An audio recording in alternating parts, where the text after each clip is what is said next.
Let me introduce you to Steve Thair. He's co-founder and CTO of DevOps Group. He's also a regional director for Microsoft. He's a speaker, he's a thought leader, and if you were still watching Game of Thrones, he's also probably the mother of dragons. Great guy, really knows his stuff. And Steve, over to you. Fantastic. Thanks very much, Raj.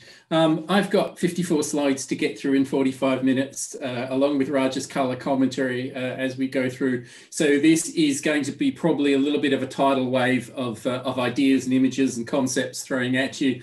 But that's why we've got the section afterwards to talk about some of this in more detail. And most of the slides have links to further information, and I will make a PDF of the slide deck available on the meetup after the call. So, my name's Steve Thair. I'm CTO and co-founder at DevOps Group. DevOps Group are a consultancy and services company. We make cloud and DevOps adoption fast, secure, and simple through engineering, cloud-native managed services, consulting, and training through our academy arm. We have advanced level partnerships with both Amazon and Microsoft and a whole bunch of other vendors that we support and endorse because we like their tools. And yeah, really, we're your one-stop shop for DevOps and cloud. That's the promo bit over.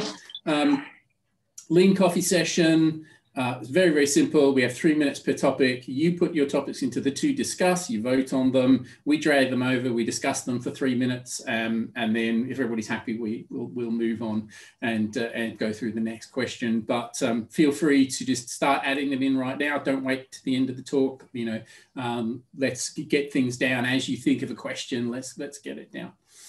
So my agenda today is about our model of DevOps, which we call AdaptiveIT. And I'm going to start with explaining why we put it together. Then we're going to do a walkthrough of the 5 pillars and 15 elements of AdaptiveIT and talk about some of the theory that we've sort of digested down into the 6 AdaptiveIT white papers. And then obviously we'll finish with the Q&A session. So why create a DevOps framework is a really good question to start with. We wrote the foundation level certificate of DevOps course for the British Computer Society. And that was all around the pretty well-known culture automation, lean measurement, and sharing model. And that is a great model as a foundational level introduction, but it's not enough to sort of guide a DevOps transformation. It doesn't have enough detail. It doesn't give people who are leading the transformation enough guidance and enough levers about the things they might need to start thinking about to do the DevOps transformation. And, you know, we had a sort of a leadership DevOps session about, well, it was in person, so it was probably at least 18 months ago now, where somebody actually just stood up and said, you know, I'm running transformation for a large insurance company, and where's the playbook? You know, I want to be given the playbook. I want to be told what to do, because he just didn't have the time, nor particularly the interest, to spend months trying to dive into the detail and come up with his own framework. But we were very, very conscious that maturity models and prescriptive change frameworks don't work. And I'll really like the way Nicole Forsgren puts this. You know, whilst maturity models are very popular, we cannot stress enough that they are not the appropriate tool to use. You need to focus on a capabilities model, you know, for organizations who want to accelerate their software delivery. You've got to focus on the capabilities. And that's that was kind of the approach that we took, which we divided into sort of 15 pillars and 5 pillars and 15 elements that represent the capabilities. And I was watching a presentation from Andrew Clay Schaefer. It's about 3 or 4 years old now. He was talking about, you know, operability, and he used a quote from Basho, a 17th century Japanese poet. It says, "Do not seek to follow in the footsteps of the wise, seek what they sought." So prescriptive guidance that worked for Gary Groover when he was leading the transformation at HP LaserJet, or prescriptive guidance exactly how Target's done it, or exactly how Capital One's done it, or exactly how ING Bank's done it, or exactly how Raj did it at BAE Systems in a defense and aerospace context, probably is not going to work for you. You know, don't follow in their footsteps, seek what they sought. which I think is a great piece of advice. But I'm also a big fan of the quote from Sir Isaac Newton: if I've seen further than others, it is by standing on the shoulders of giants. Why reinvent the wheel? There is a huge amount of material out there. In our BCS Foundation DevOps course, we actually use this slide as the reading list at the end of it. And there's a link down the bottom there, a bit.ly link, which is a link to the 40 books that are referenced in the Beyond the Phoenix Project audiobook. I'm assuming that most of you have probably read the Phoenix Project, listened to the audiobook. It's Gene Kim and John talking about DevOps and all of the preceding research and antecedents into DevOps. And I actually went through that thing, went through the transcript and got every single reference to every single author, every single book. And there's 40 odd books in that thing. So, what we decided was, we want to seek what they sought, which is the speed and stability goals of DevOps, but we want to stand on the shoulder of giants, but we don't want to create a one size fits all process. Do this and you'll be a certified level 5 DevOps organization, like some sort of CMMI process. We all know organizations that are certified CMM level 5, and I wouldn't trust them to run a kindergarten, let alone let alone the IT for a hospital or the IT for a large investment bank. So let's go into the detail about what the framework actually is. So the framework consists of 6 white papers focused on five key areas. And the first pillar is strategy. It's this idea of focusing on customer outcomes. Then we talk about how you need to change your organization model. Then we talk about culture. Then we focus on ways of working, because you can't change culture without changing ways of working. And then there's one column which fits on, talks about technology and how you can use the power of automation to accelerate your delivery. So, when we focus on the strategy, what we're really talking about is, how do we get this ideas turned into working software and turned into customer insights, following this Amazon principle of working backwards. That's really what we talk about is leadership. Can the person who's just added their audio go on mute, please? Thank you.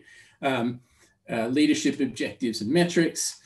We talk about the organizational model that you need in order to make this work. So we've all talked about, distributed teams, about how to get the accountability right. But, we talk about 3 levels. There's the ecosystem of you, your customers, your partners. And I was on a very interesting partner presentation with Microsoft this morning. They were talking about ecosystems. I've heard this ecosystems word 3 times in the last week with different organizations, understanding that to be successful and be in a modern digital economy, you've got to understand the power of ecosystems and be part of that ecosystem, and then driving down into products and teams. Talk about culture, the Western culture model we're going to talk about in a minute. How do we move from a command and control mindset to an aligned and empowered autonomous mindset by leveraging the psychological safety that Raj talked about earlier, having a learning organization and focusing on autonomy. Obviously, ways of working, we're talking about moving from agile to waterfall. Sorry, from waterfall to agile, talking about systems thinking, lean, agile. And then in technology, this list could be as long as your arm, really. But what we're really talking about is moving from that physical data center world, monoliths, and things done manually. We're going to try to move to, it's virtual, loosely coupled, orchestrated. And in order to do that, we firmly believe that, cloud is a great fundamental platform to build on. But then you want to leverage this idea of self-service platforms and automation. But it's all about creating technology that is adaptive over rigid. If anybody's ever seen the Bruce Lee movie, the Bruce Lee story, he talks about Jeet Kune Do having a fighting style of having no fixed positions, about being like water, about adapting to the shape of any vessel and adapting to the attack of any opposition. It's very much a philosophy that I believe in.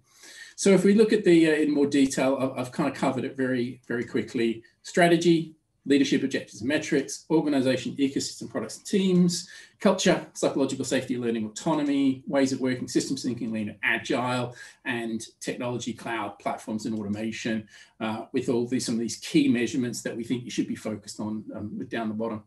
So now we're going to do a deep dive into each pillar. And as you can sort of say, I'm going to be going through this really quickly. I will give you the slides at the end. So I'd probably say at this stage, just let it wash over you. If it sparks some ideas, sparks a question, let's get them into the lean coffee session. So what are we talking about in the strategy pillar? Well, you know, this Amazon concept of working backwards from the customer is absolutely critical here. You know, you want to create a strategy that aligns with your business strategy, that aligns with what your customers need. But when we've looked at all of the DevOps case studies, you know, one of the things that really strikes us is this idea of transformational leadership. You know, setting a clear vision, inspirational communication. We'll talk about the model of leadership in a minute. But, you know, in order for leaders to align their organization, they have to set clear objectives, you know, that are focused on outcomes and not outputs. And ultimately that has to be measured in operable metrics, things that can actually make sure that your organization is steering in the right direction. So, you know, when we talk about leadership, there are a number of models of leadership. I'm going to kind of show one that talks about your development as a leader. You start as a highly capable individual, what Microsoft would call the IC track, the individual contributor. You know, then you move up to being a really valued member of the team. Then if you choose to go down the management pathway, some people can choose to stay in the IC pathway if they wish. That's perfectly valid and needs to be aligned inside your organization. You hopefully move up to being a competent manager. You can organize the resources. Then hopefully that you will step up to being an effective leader, which is much more about creating the commitment and stimulates that group to those high performance standards. And then hopefully at the top level, you have an executive who's going to lead by this level of greatness. That the Rafferty and Griffin model of transformational leadership, which is used in the DevOps Research Associates, the DORA model, Nicole Forsgren, and used in the book Accelerate, is based around 5 key areas of what they call transformational leadership. These are the attributes that they feel the transformational leader needs to have. Intellectual stimulation, vision, setting that goal out there, personal recognition, about giving that recognition to not just the people who are their direct reports, but to, you know, everybody that they interact with. That was a great job, and this is both, you know, on not just on annual pay reviews, and it's an everyday type thing. That was really good. That was a great presentation. That was a great email. That was a great document. You were really good in front of that customer. You know, how often are you doing that for the people in your teams, your peers, and your bosses? You know, 360 all the way around you. Inspirational communication. Obviously, in this day and age, it definitely helps to be a great speaker and to be able to craft a message. If anybody's ever seen Barack Obama speak, he is a brilliant orator, a very trained orator who uses many oratorical techniques. You know, contrast him to his successor. It's very clear that the benefit of inspirational communication, and then supportive leadership, you know, allied to maybe to the idea of servant leadership, but about you being there to support the team. You know, I think one of the other key things we're going to talk about here is this idea of aligned autonomy. You know, if you have no autonomy, so nobody feels they're empowered to do anything, but you haven't given them a goal, you just get confusion. If you've got lots of alignment, you're doing what you're told, you're basically living in a tyranny. Doesn't lead to great employee net promoter score, doesn't lead to job satisfaction, leads to high staff turnover. You know, the links there from, you know, Project Aristotle, etc., and Project Oxygen, which was the one focused on great management prior to Project Aristotle, which was focused on team dynamics, is very, very clear. You know, if you have lots of autonomy, but no alignment, there's chaos, everybody's busy doing stuff, but it doesn't actually meet the goal. And what you're really trying to do is get that aligned autonomy, trying to get that harmony. And obviously this comes down in a cascade through your vision, mission, objectives, and key results if you use OKRs. If you do, we really like OKRs. Very, very simple idea of this, set of top level objectives that then cascades down into lower level objectives. And then that can then cascade down through your company's objectives and initiatives, into your OKRs. They can then be aligned into epics, which are into stories, and then are aligned to your planning cycles. Raj, thoughts on this, on the strategy pillar? Yeah, I think this is a really hard one for a lot of organisations. I think there's a concept where agile means no planning, and I think on the contrary, I think setting the tone of your direction, your objectives, what the measures, the tangible, actionable measures, as Eric Ries talks about, are.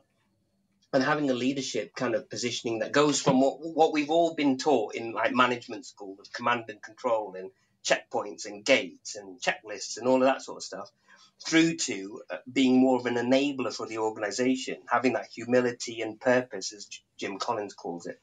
I think it's really hard. And, having now worked with kind of many people, a lot of organizations, a lot of people have to go through that change at leadership level. And a lot of the time, leaders will say, well, I want my organization to change. I need them to transform. I need their mindset shift. But they've got to start with themselves. And if they don't, I think what they'll do is they'll revert to type and expect the rest of the organization to change when they haven't. And they're the kind of cornerstone of that transformation, to think differently, behave differently, and put their customers, their teams, and their shareholders in the right place, and really seek feedback and develop a strategy, develop a plan, develop objectives that the whole organization can contribute to, get behind, buy into, and own. And then have a role where they're getting everything out of the way to make sure that that team can be the best it can possibly be. Yeah, I think that's absolutely critical, Raj. I think, if you're not authentic, if you're saying, I want you over there to undergo this transformation, but I'm not going to participate in the change activities. I'm not going to learn. I'm not going to do the training. We were just doing the Foundation DevOps training for a large, multi-billion-dollar charity here in the UK. And the CEO was on the training. And that sent a clear message to the business that, hey, I think this is really important. Sorry, the CIO, I should say. The CIO was on the training, that this is really important to the IT organization. I'm going to be part of this change. I'm going to walk the walk, not just talk the talk. It's absolutely critical. So I'm conscious of time. We're going to have to keep this pace up. So we've got our leadership leading, which is a big ask. We've got our OKRs aligned. We've broken it all the way down. We've created our backlogs. What's the sort of organizational model that we need to deliver? So let's look at the organizational pillar. And this is kind of subtitled from project to product, which is actually the title of a book by Mick Kirsten, which is well worth a read. But, above that layer of products, I think it's really important to understand the business ecosystem in which we operate. Obviously, we're a service provider. We are part of the ecosystem of our customers, whether that's a managed services customer or a consultancy customer or a cloud and DevOps hands-on engineering customer. And this interaction between what's inside and outside of the organization, what management theorists call the boundary of the firm, is only going to become more porous over time. There's very, very good economic reasons around transaction cost economics that as to why this boundary is going to become more porous. It's easier to create and establish these relationships than it's ever been. It's easier to find the people, which is why you see, I think it was WhatsApp, famously had about 13 employees or something when they were required for like several, $1 billion. Because they were able to manage this sort of distributed things about what was inside and what was outside. But, it's important to include, not just your vendors, your partners, your staff, but including your customers. A lot of organizations are setting up, customer panels, beta test boards, customer steering boards and this kind of stuff to bring that customer inside, what your organization and align it. Obviously, we very much believe in the concept of managing a portfolio of products over the entire product lifecycle, from inception through to delivery, through to retirement, rather than the transient project model. One of the biggest barriers that we see to DevOps adoption is this sort of project-oriented finance model. This idea that I'm going to get a whole bunch of people together temporarily, they'll deliver stuff at some arbitrary or variable level of quality, and then they will disband, and then it'll be thrown over to somebody else to support it. It doesn't work. It's never worked. It never will work. But organizations are addicted to projects, and it's very, very difficult to change that finance model. But we are seeing it starting to change with things like beyond budgeting and this idea of, I will fund the teams and bring the work to the teams rather than bring the teams to the work. Really important. And then obviously the cornerstone of any DevOps transformation is this idea of the long-lived multidisciplinary teams. I mean, teams are not a random assemblage of people, or they shouldn't be anyway. Teams need to be curated, teams need to be selected, teams need to be nurtured. Teams go through a life cycle, the Tuckman model of storming, norming, forming, performing, deforming. It takes a lot of work to create a high performance team. And, when you look at our team model, of this multifunctional team with a strong empowered product owner with a great backlog of user stories, so feature stories, but also putting an equal weight to operability, making sure that I can run this product profitably at the right total cost of ownership with the right level of quality, the right level of performance, is just so critical and so central. I mean, the origin of the word DevOps is this idea of dev and ops together. It's a portmanteau of development and operations. So bringing these people together to create these long-lived teams and focusing them around a product or a set of products and incentivizing them to manage those products over the entire product lifecycle is absolutely central to the idea. And all of this built on top of the concept of platforms that we'll talk about later. Just to quickly touch on operability, this is all of what was historically people would have called non-functional requirements. All of those things that aren't the thing that the customer asks for, but the thing the customer notices when it's not there. They notice when it doesn't perform. They notice when it fails and goes offline because there's no DR. They notice that it never changes in it because you don't have an effective method to release new features. They know when it's unstable.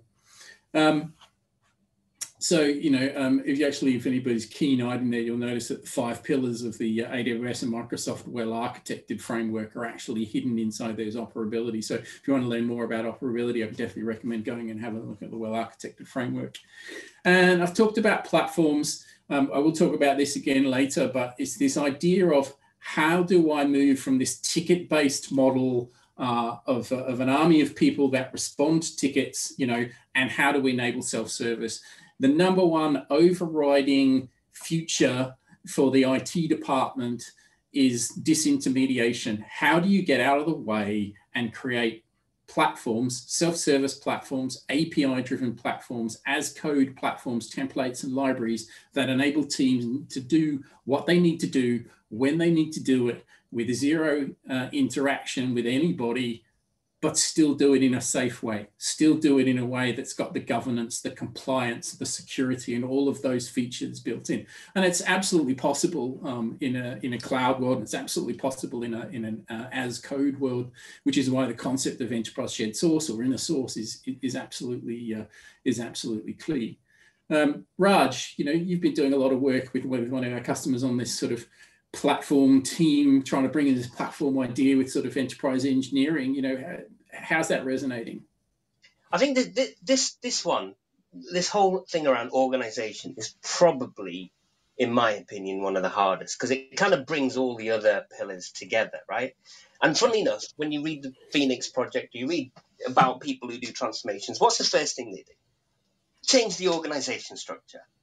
And there's no concept really of what principles they're following. And that principle, it needs to start from, what is the customer value you're delivering, right? And what does an optimum team look like? You can't have 100 people in the team. That doesn't work. So then you start looking at relationships and how you build trust, how you nurture trust, how you I had a team once, and one of the members at least is on this call today, who could finish each other's sentences. They could look at each other and know that the server room was about to blow up, right? Or what needed to happen next. And building that high level of trust in an organization, in a team, is so hard.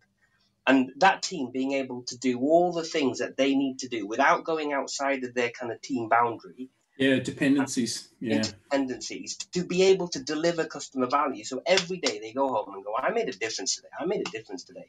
Not, I did some development today and handed it over to somebody to test. Or a tester saying, I've tested some stuff and somebody's now going to go fix the bugs I found.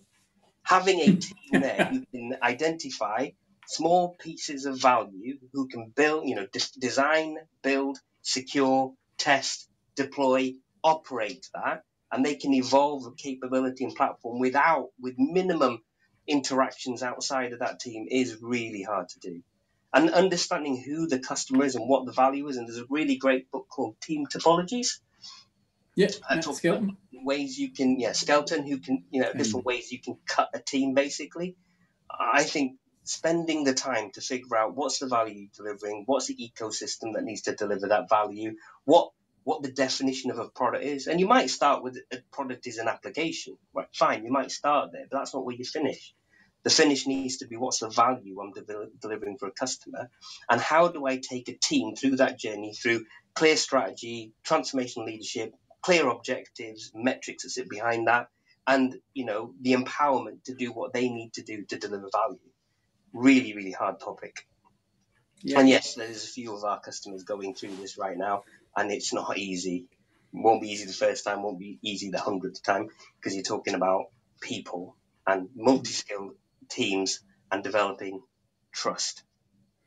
Absolutely. I think you touched on one point there, just about defining what a product is. If anybody is in financial services, the FCA and the Bank of England have issued guidance on operational resilience in important financial services, or I think is the title, and it talks very, very clearly about understanding your value streams in your value chains, and understanding at a very decomposed level, like check a balance, make a withdrawal, understanding all of the things that compose that, and then you being able to demonstrate to the regulator that you have a plan for when that thing fails, and you've made as far as you can within the limits of engineering, architecture, and cost to make that as resilient as humanly possible. And that's coming in, into the regulation in October next year. So, this idea of understanding your products and understanding how that product is decomposed and what underpins that product is going to be a very, very hot topic for the rest of this year if you're in financial services. But going to move quickly along into culture. I could literally have talked, I have multiple presentations on culture alone, so I don't have anywhere near enough time to give this the depth or benefit that it needs. But ultimately, we call this model AdaptiveIT. I talked about that quote from the Bruce Lee movie about Jeet Kune Do. It's about embracing change, not fighting against it. It's about being fluid, flexible, and adaptable to change, not rigid. This is not about hiding behind the walls of your castle. This is maneuver warfare. This is special forces, however you want to know. This is asymmetrical warfare, whatever analogy that you want to use. But at the core, it's about a culture that understands change, is comfortable with change, and knows how to deal to change, i.e. they are adaptive to change. It's an evolutionary culture. And we've talked about psychological safety a lot. Amy Edmondson literally wrote the book on this, and there's the key article referenced at the bottom. Rooted in a shared belief by members of the team that the team is safe for interpersonal risk-taking. Just ask yourself, have you been in a meeting recently where you wanted to say something and you thought, that might be a bit of a career-limiting thing to say? even if it was maybe an important point, maybe if it was something that was really upset you, maybe it was something the way somebody in that meeting was behaving, but you didn't feel like you could say anything about it. That's a lack of psychological safety. You will not get a high performance team without psychological safety. And, absolutely, this idea of being a learning organization, learning from feedback, from customer feedback, from the telemetry you build into the software, from the monitoring you build into your cloud platform, from this investment that you put into employees and employee education. Again, I was on a Microsoft event earlier today, talking very, very heavily about the skills agenda and the technology skills gap. We're in the process of bringing the AWS Restart program into Wales in order to address some of the digital and cloud skills gap in Wales.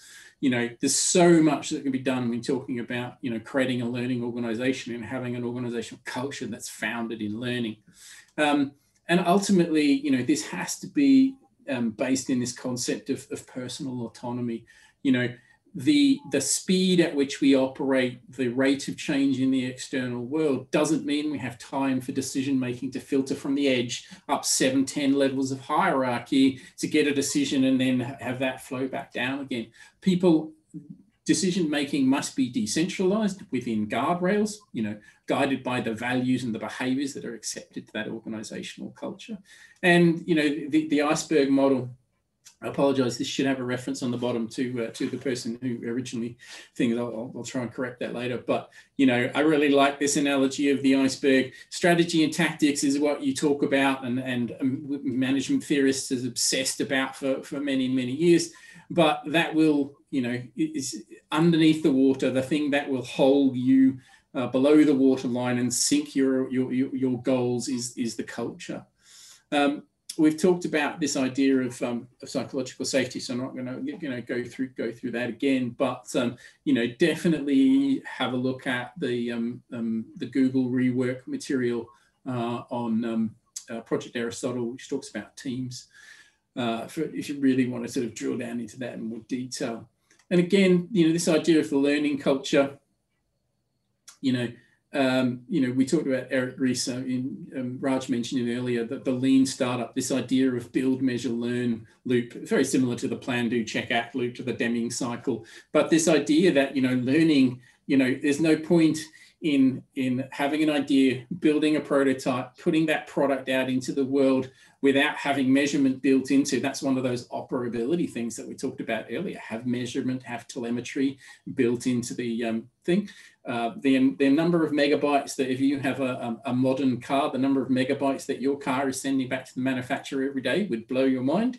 I visited Mercedes 2 years ago and I saw the graph at the rate at which they were ingesting data and at the rate at which that data ingestion growth was growing. And it's absolutely insane. And that doesn't even come close to the data that Tesla is collecting from their telemetry. But it's only valuable if you learn. If you learn, if you're not learning from the data, you're not investing in the analysis, and you're not investing in the lessons learned, or if you're ignoring the lessons learned, absolutely, it's not going to it's not going to work. And again, this idea of autonomy, which we've touched on earlier, it's so important to get this alignment of autonomy. Autonomy, even on itself, is not a good thing. Well, it is a good thing, but it's got to be balanced with the alignment to try and achieve that harmony. Raj, what have you got to say about culture?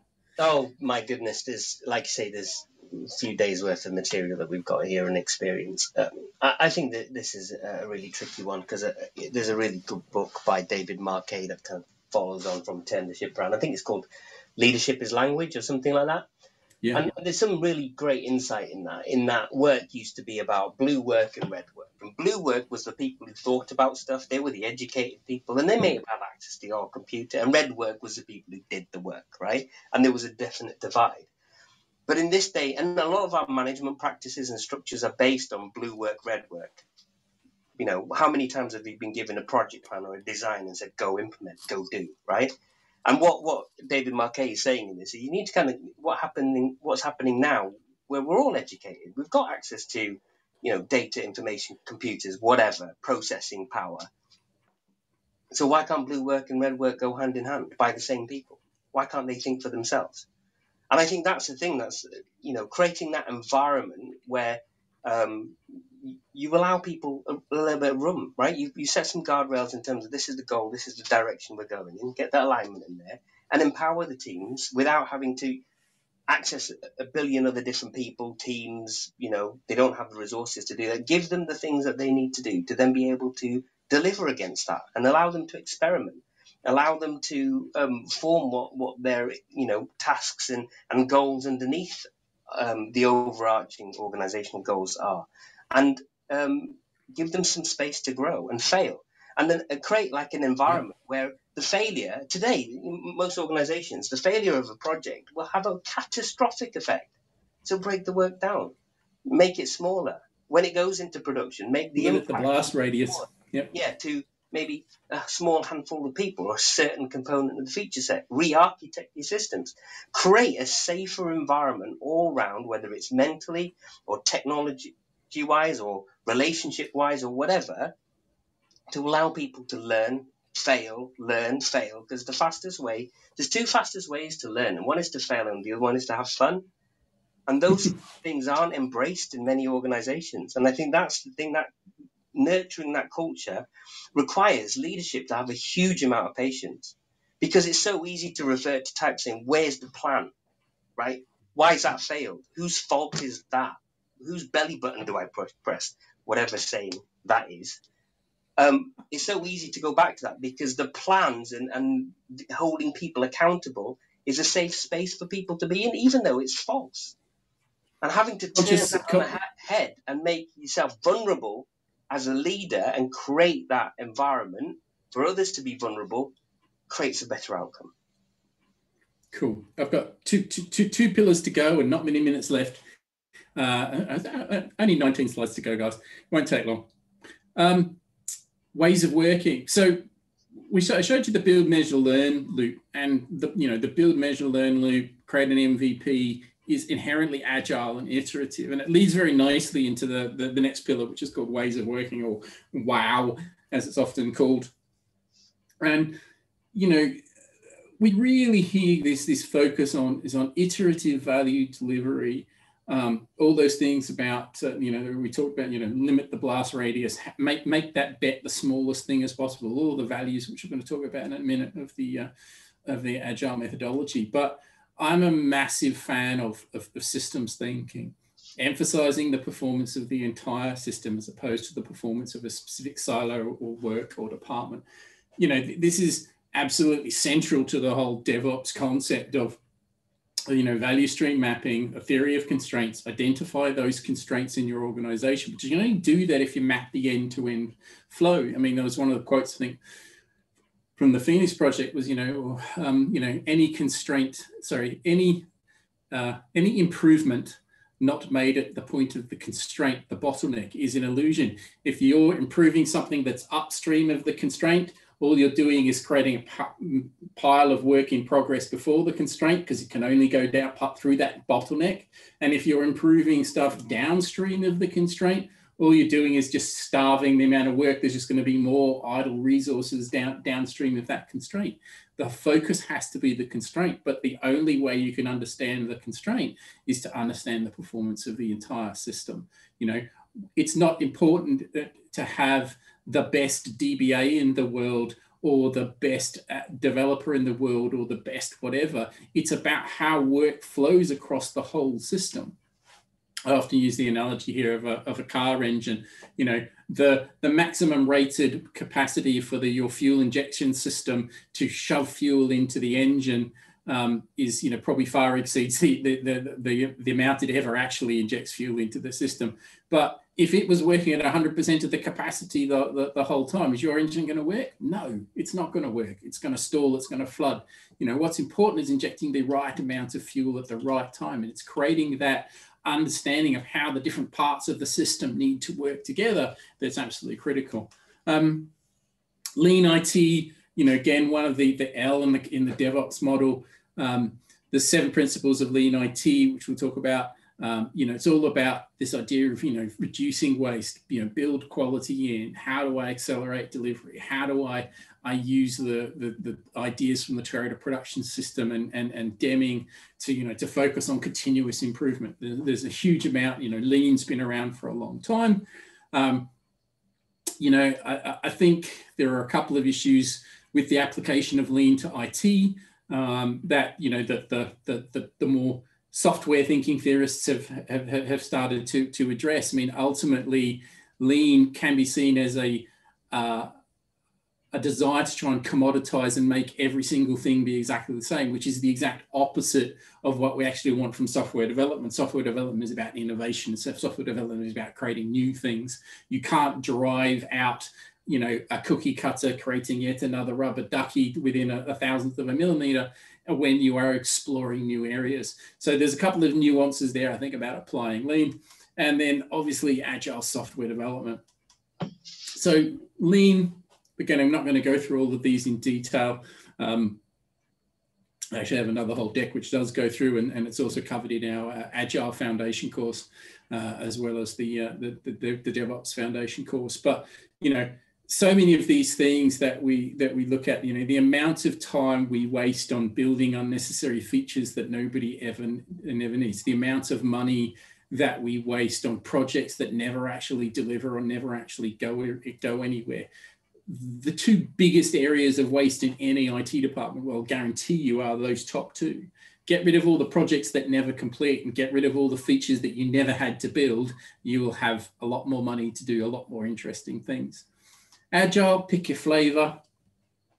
Some are more agile than others, but ultimately they all come back to the principles of the Agile Manifesto. You should know these off by heart. Individuals' interactions over processes and tools, customer collaboration over contract negotiation, working software over comprehensive documentation, and responding to change over following a plan.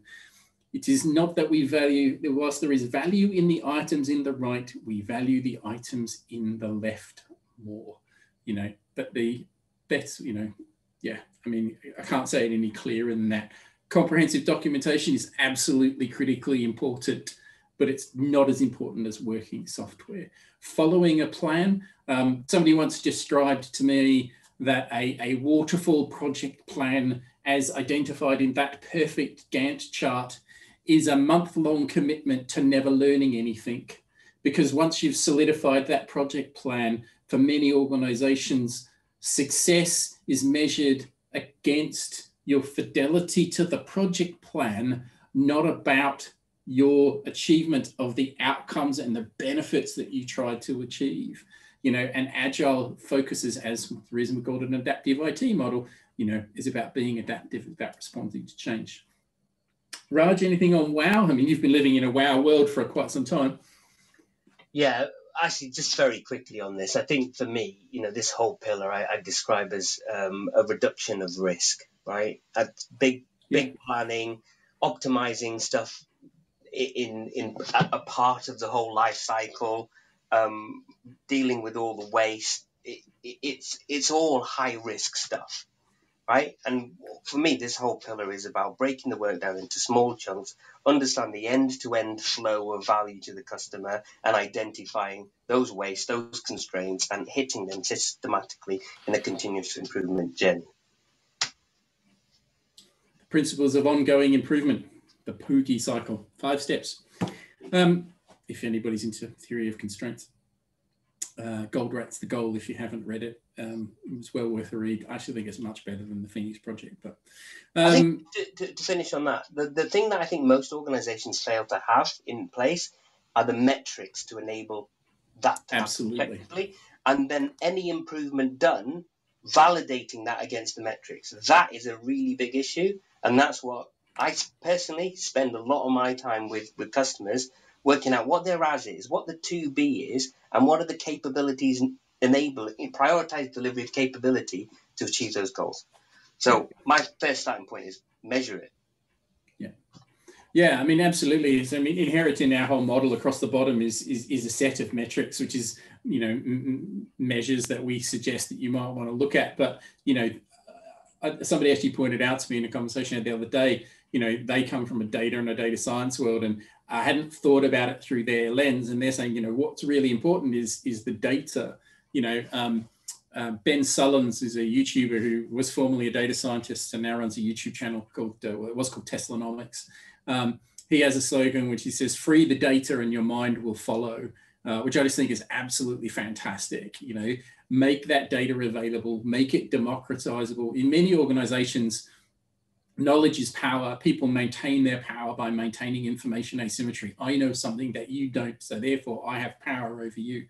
You know, the good organizations are making the data available to everybody and pushing it out as far down to the edge as you possibly can to give people the ability to make better decisions. But yeah, okay, we're going to move on, talk about technology pillar. My favorite topic, cloud and platforms. So, you know, cloud computing. Can you do DevOps without cloud? Sure.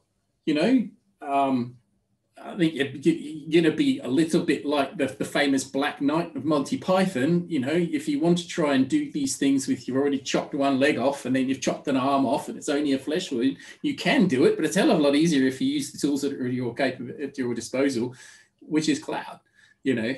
But, you know, cloud is a technology, but more importantly, it's a change to the underlying economic model that we have used to run our IT departments for a very long time. From a CapEx-centric model, 3-year amortization, 5-year amortization cycles, big budgets, big upfront budgets that need big upfront planning and big upfront business case, to a much more operational model that can be much more precisely tied to a project, to a product, to a team, to a department, to a division, to an initiative.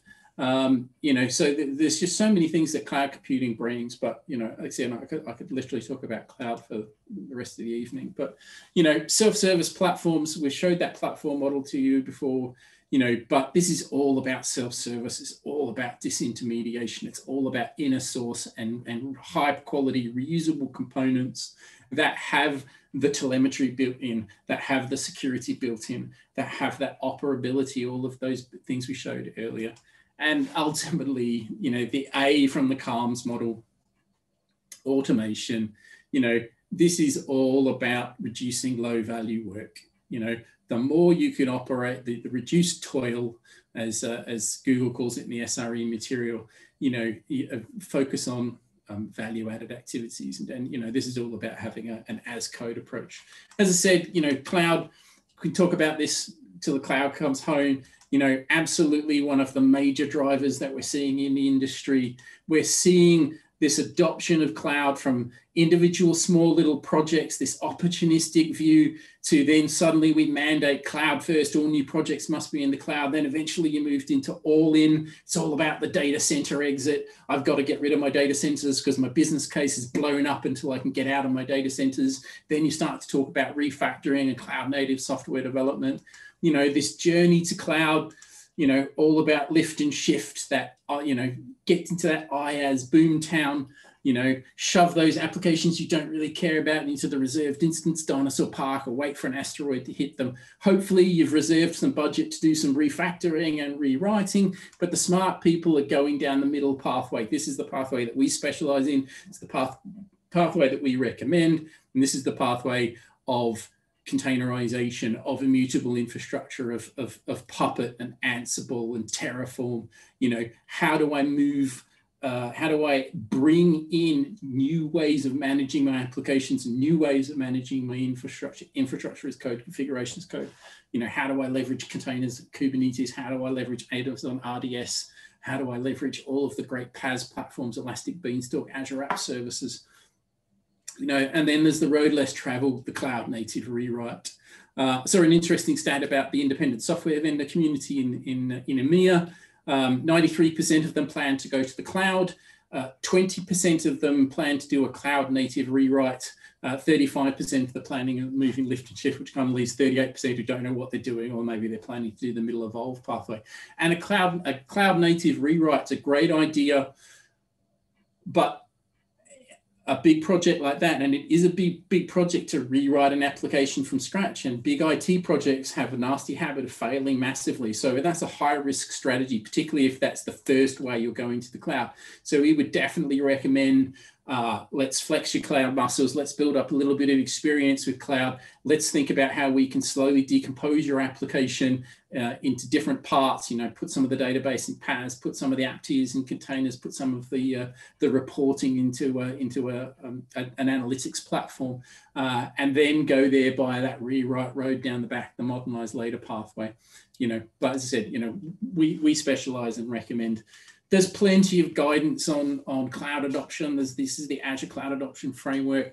There's the well-architected framework with these 5 pillars: operational excellence, security, reliability, cost performance, cost optimization. And the AWS well-architected framework uses the exact same pillar names now. They've both standardized on these, which is great, I think, for the industry. We have this idea of platforms, which we've talked about. We've talked about continuous delivery pipelines. Absolutely, fantastic material.